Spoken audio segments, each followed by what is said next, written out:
ویسے تو پردیس میں ایسے مقابلے جو ہیں نا وہ ایک عظیم نعمت کے طور پہ ہیں، ٹھیک ہے۔ بہرحال ہم سوائے کرکٹ کے باقی ہر میدان میں وہ ایک سنا ہوا نا، انا صوتی فوق فوق، ہم کرکٹ کے علاوہ ہر چیز میں انا پاکستانی فوق فوق، یعنی ہم سب سے آگے ہیں، اس میں کوئی شک نہیں۔ دیکھیں یہ مقابلہ ہو رہا ہے مصری بھائیوں کے درمیان اور پاکستانیوں کے، اور پاکستانیوں نے شاید 20 سیکنڈ کے اندر اندر ہی جو نا، حالانکہ مصری بھی بہت طاقتور قوم ہوتی ہے، ٹھیک ہے، ہمارے یہ پٹھان بھائی ہیں جو یا پنجابی دیسی مکس ہی ہیں، لیکن الحمدللہ انہوں نے جو نا وہ 10-20 منٹ سیکنڈ کے اندر اندر ہی نا وہ مقابلہ جیت لیا ماشاءاللہ۔ باقی ہر میدان میں ہم فوق فوق ہیں، سب سے آگے ہیں۔ بہرحال جو کرکٹ ہے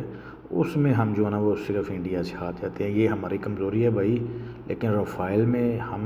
گرانے میں کمی کوتاہی نہیں کرتے بھائی۔ یہ دیکھو ابھی ہائے ہائے مزے